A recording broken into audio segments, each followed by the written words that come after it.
ভাইয়া জানো এখানে অনেক সুন্দর ফুচকা এবং বেলপুরি পাওয়া যায়, এই আপুই বানিয়ে দেয়। সত্যি বলতেছিস বিথি? হ্যাঁ ভাইয়া, সত্যি বলতেছি, আপুর হাতের বেলপুরি অনেক সুন্দর হয়। তাহলে চল বিথি। ঠিক আছে চলো ভাইয়া। শ্রিয়া আপু আমাদেরকে ফুচকা দেন তো।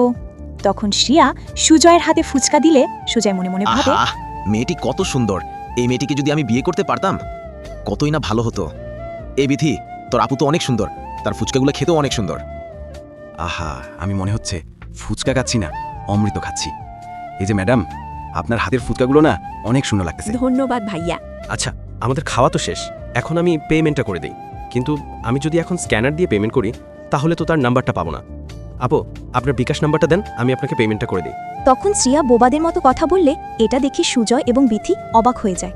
এরপর সুজয় যা করলো তা দেখলে তোমরা সকলে অবাক হয়ে যাবে। তার আগে বন্ধুরা, তোমরা যদি চাও তোমার বাবা মা 100 বছর বেঁচে থাক, তাহলে অবশ্যই ভিডিওটিতে লাইক দিয়ে চ্যানেলটি সাবস্ক্রাইব করে কমেন্টে নিজের নামটি লিখে যাও। হায়রে, এখান থেকে আমি এখনই পালিয়ে যাই। এই যে সুজয় সাহেব, দাঁড়ান, আমাকে বোবা মনে করে ভয় পালিয়ে যাচ্ছেন?